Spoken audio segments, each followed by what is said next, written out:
നമസ്കാരം. മലയാളി വാർത്തയിലേക്ക് സ്വാഗതം. ഗോവിന്ദച്ചാമിയുടെ ജയിൽ ചാടലിനെ കുറിച്ച് മാധ്യമങ്ങൾക്ക് മുൻപ് വെളിപ്പെടുത്തൽ നടത്തിയ ഡെപ്യൂട്ടി പ്രിസൺ ഓഫീസറിന് ഇനി പ്രതിസന്ധിയുടെ കനത്ത ചൂട്.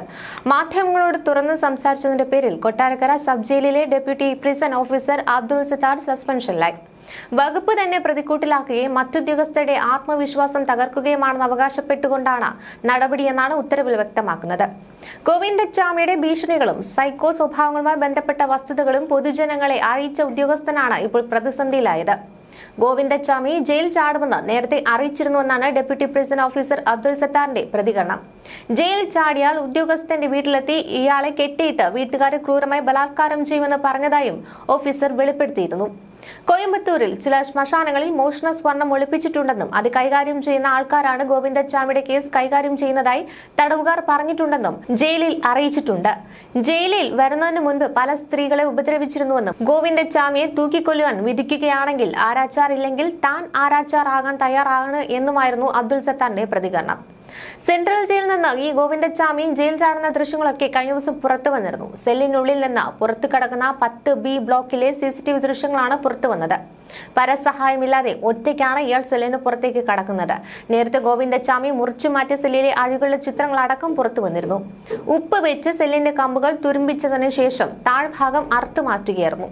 മുറിച്ചുമാറ്റിയ ഈ അഴികൾക്കിടയിലൂടെ ഗോവിന്ദച്ചാമി നൂഴ്ന്നിറങ്ങുന്നതാണ് ദൃശ്യങ്ങളിൽ കാണാൻ കഴിയുക. ജയിൽ വളപ്പിലൂടെ ഗോവിന്ദച്ചാമി നടക്കുന്ന CCTV ദൃശ്യങ്ങളും പുറത്തു വന്നിരുന്നു. കഴിഞ്ഞ 25-ാം തീയതി പുലർച്ചെ 1:30-യോടെയാണ് ഗോവിന്ദച്ചാമിയിൽ ജയിൽ ചാടിയത്. ഇതിന് 3 മാസത്തോളമാണ് ഇയാൾ തയ്യാറെടുപ്പ് നടത്തിയത്. അഴികൾക്കുള്ളിലൂടെ പുറത്തു കടക്കുവാൻ ചോറ് ഒഴിവാക്കി ചപ്പാത്തി മാത്രം കഴിച്ചു.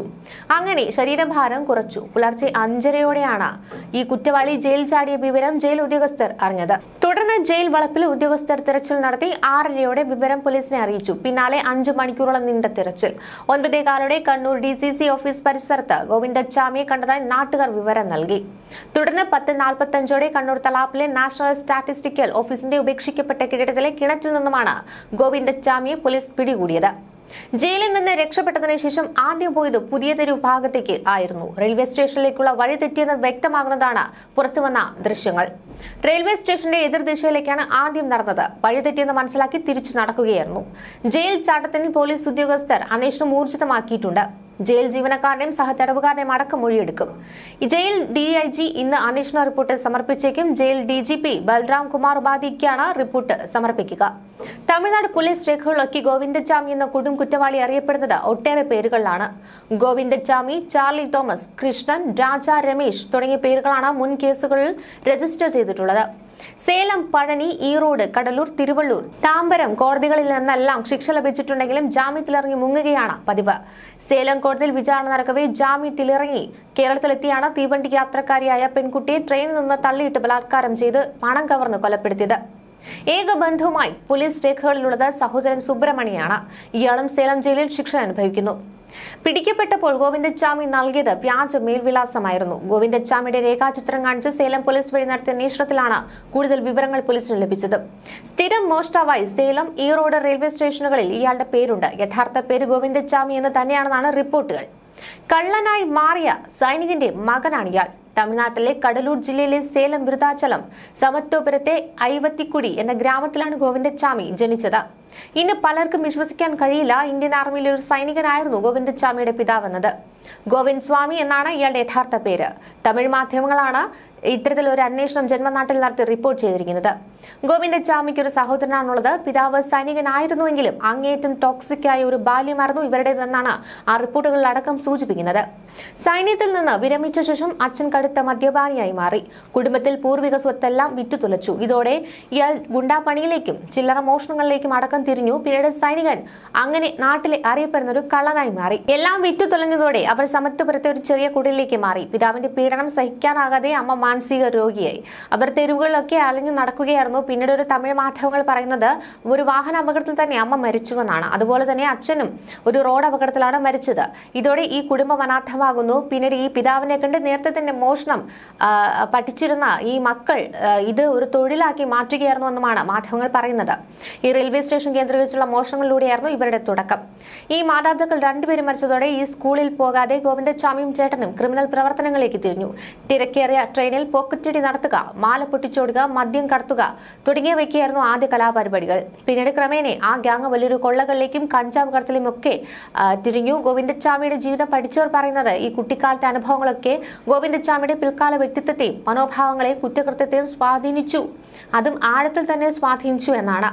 കൗമാരകാലത്ത് തന്നെ ഇയാൾ നിർദ്ധനയായ ഒരു ക്രിമിനലായി മാറിയിരുന്നു. 20 വയസ്സ് ആയപ്പോൾ തന്നെ ഗോവിന്ദച്ചാമിയുടെ നേതൃത്വത്തിൽ ഒരു കവർച്ചാ സംഘം തന്നെ രൂപപ്പെട്ടു. സേലം, ഈറോഡ്, കടലൂർ, തിരുവള്ളൂർ, താമ്പരം എന്നിവിടങ്ങളിലൊക്കെ അവർ തീവണ്ടി കവർച്ചകൾ നടത്തി. മിക്കയിടത്തും യാചകന്റെ വേഷത്തിലെത്തിയാണ് ഈ മോഷണം നടത്തിയിരുന്നത്. ഇയാളുടെ കൈപ്പത്തി നഷ്ടമായത് എങ്ങനെയെന്നറിയാൻ 14 വർഷം മുമ്പ് തന്നെ കേരള പോലീസ് ഒരു അന്വേഷണമൊക്കെ നടത്തിയിരുന്നു. അപ്പോൾ ഗോവിന്ദച്ചാമിയുടെ മറ്റൊരു സാഹസികതയിലൊക്കെയാണ് ഇത് വിരൽ ചൂണ്ടിയത്. ഈ ഗോവിന്ദച്ചാമിയുടെ വേരുകൾ തേടി ബലാത്സംഗ കൊലക്കേസിലെ പ്രത്യേക അന്വേഷണ സംഘം തമിഴ്നാട്ടിലെ വിരുദുനഗർ ജില്ലയിലെ ഒരു തിരുട്ട് ഗ്രാമത്തിലേക്ക് എത്തുകയായിരുന്നു. ഇയാൾ വളർന്നത് ഈ സ്ഥലത്താണ്. അവിടുത്തെ നാട്ടുകാരാണ് പോലീസിനോട് മറ്റൊരു കഥ പറഞ്ഞത്. ഒരിക്കൽ ഒരു ഇടവഴിയിൽ വെച്ച് ഒരു സ്ത്രീയുടെ മാല പൊട്ടിച്ച ശേഷം ബൈക്കിൽ പായുകയായിരുന്നു ഈ കൂട്ടാളിയും ഗോവിന്ദച്ചാമിയും. രക്ഷപ്പെടുവാനായി ബൈക്ക് അതിവേഗം ഹൈവേയിലേക്ക് എടുത്തപ്പോൾ അതിലൂടെ പാഞ്ഞു വന്ന ലോറിക്ക് അടിയിൽപ്പെടുമെന്നായപ്പോൾ ഈ ബ്രേക്ക് പിടിച്ചിട്ടും ഇത് നിയന്ത്രിക്കാൻ പറ്റാതായതോടെ ഈ പിന്നിലിരിക്കുകയായിരുന്നു ഗോവിന്ദച്ചാമി സ്വന്തം കൈ പിൻചക്രത്തിലെ കമ്പികൾക്കിടയിൽ തിരുകി ഈ ബൈക്ക് അപ്പൊ തന്നെ സഡൻ ബ്രേക്ക് ഇട്ടു. പക്ഷേ തലനാരിലേക്കായിരുന്നു ആ ലോറി അപകടത്തിൽ നിന്നും രണ്ടുപേരും രക്ഷപ്പെട്ടത്. കൈ നഷ്ടപ്പെട്ടുവെങ്കിലും ഇവരുടെ ജീവൻ രക്ഷപ്പെടുകയായിരുന്നു. അപ്പോൾ ഈ ഗോവിന്ദച്ചാമിയുടെ ക്രിമിനൽ പശ്ചാത്തലം അറിയുവാൻ പോലീസ് ഇത്തരം വിവരങ്ങളൊക്കെ ശേഖരിച്ചിരുന്നു.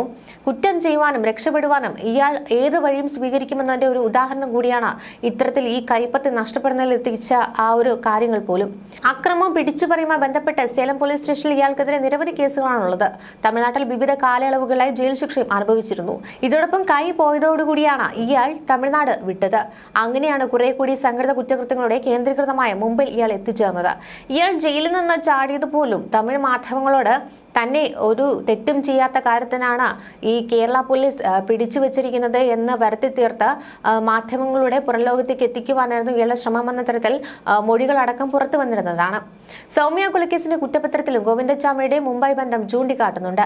പനവേൽ ഗ്യാങ്ങിൽ എത്തുന്ന അസാധാരണമായി ക്രിമിനൽ മനസ്സുള്ള സെക്സ് സൈക്കോ എന്നാണ് പല പോലീസുകാരും ഈ റെക്കോർഡുകളിലും അടക്കം ഗോവിന്ദച്ചാമി വിശേഷിപ്പിച്ചിട്ടുള്ളത്. ഇയാളെ സംബന്ധിച്ച് മുംബൈ ഒരു ചാകരയായിരുന്നു. ലഹരിയും സെക്സുമായിരുന്നു ഇയാളുടെ മുഖ്യ പ്രശ്നം. മുംബൈയിൽ ഇതിനൊന്നും യാതൊരു ബുദ്ധിമുട്ടുമില്ല. കച്ചവടക്കാരന്റെ യാചകന്റെ രൂപത്തിലാണ് ഇയാൾ എത്തുക. അവിടെ നിന്ന് ബാഗോ മാലയോ കൊള്ളയടിക്കുക, രക്ഷപ്പെടുക. ആ ഒരു കളവ് വിറ്റുകൊടുക്കുവാൻ പനവേൽ ഗ്യാങ് എന്നറിയപ്പെടുന്ന കുപ്രസിദ്ധ ട്രെയിൻ റോബറി സംഘവും ഉണ്ടായിരുന്നു. കിട്ടുന്ന പണത്തിന് മദ്യപിക്കുക, ലഹരി അടിക്കുക, പെണ്ണ് പിടിക്കുക, മറ്റൊരു ചിന്തയും അയാൾക്കുണ്ടായിരുന്നില്ല. അത് മാത്രമല്ല, ഇയാൾ ചെയ്ത ഒരു തെറ്റുകളെ കുറിച്ചും ഇയാൾക്ക് വേവലാതിയുമില്ല. കാരണം ഇയാൾക്ക് ഇനി പറയുവാനായിട്ട് മറ്റു ബന്ധങ്ങളൊന്നും തന്നെ അവിടെ ഉണ്ടായിരുന്നില്ല.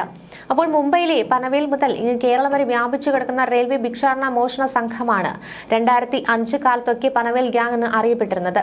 ഞെട്ടിക്കുന്ന കഥകളൊക്കെയാണ് ഇവരെക്കുറിച്ച് മാധ്യമങ്ങൾ തന്നെ പുറത്തുവിട്ടിട്ടുള്ളത്. ഒരൊറ്റ ബ്ലേഡ് മാത്രം ഈ കയ്യിൽ കൊടുത്തുകൊണ്ട് കുട്ടികളടക്കം ട്രെയിനിലേക്ക് ഇറക്കി വിട്ട് വൻ തുക സമ്പാദിക്കുന്നവരാണ് ഇവർ. ഈ പോക്കറ്റടി, മാല പൊട്ടിക്കലും ബാഗ് മോഷണവും ഒക്കെ ഇവർ തമിഴ്നാട്ടിൽ തിരുട്ട് ഗ്രാമ മോഡലിൽ ഗുരുക്കന്മാരെ വെച്ച് തന്നെ പഠിപ്പിച്ചെടുക്കാറുണ്ട് എന്നും ഡെക്കാൻ ക്രോണിക്കുകളിലടക്കം വാർത്തകൾ പറയുന്നുണ്ട്. പിടിക്കപ്പെട്ട് കഴിഞ്ഞാൽ കൂട്ടത്തോടെ തന്നെ മൂത്രവും മലമൊഴിച്ചും അത് വാരിയെറിഞ്ഞും അറപ്പുണ്ടാക്കി രക്ഷപ്പെടും. ഇത് തന്നെയായിരുന്നു ഗോവിന്ദച്ചാമിയും പ്രയോഗിച്ചിരുന്നത്. ഈ മലം വാരി എറിയുന്നത് കൊണ്ട് ജയിൽ ജീവനക്കാർക്കൊക്കെ ഗോവിന്ദച്ചാമി പരിശോധിക്കാൻ പേടിയായിരുന്നു. അങ്ങനെ തന്നെയായിരിക്കും ഇയാൾ ജയിൽ ചാടുവാനുള്ള തുണിയൊക്കെ ഒളിപ്പിച്ച് വെച്ചത്. മാത്രമല്ല, ഈ പനവേൽ മാഫിയയ്ക്ക് മറ്റൊരു രീതി കൂടിയുണ്ട്. ഈ പോലീസ് പിടിച്ചാൽ എല്ലാ നിയമസഹായവും ഇവർ ഉറപ്പാക്കും. ശരിക്കും ഒരു റോബറി സിൻഡിക്കേറ്റ്. ഈ പനവേൽ മാഫിയ തന്നെയാണ് ലക്ഷങ്ങൾ മുടക്കി ഗോവിന്ദച്ചാമിയെ കൊലക്കാരിൽ നിന്ന് രക്ഷിച്ചതും. ഗോവിന്ദച്ചാമിയുടെ അഭിഭാഷകനായ അഡ്വക്കേറ്റ് ആളൂർ മരിക്കുന്നതിന് മുമ്പ് തന്നെ തനിക്ക് ഈ കേസിൽ പണം വന്നത് പനവേലിൽ നിന്നാണെന്ന് വെളിപ്പെടുത്തിയിരുന്നു. ന്യൂസ് ഡെസ്ക്, മലയാളി വാർത്ത.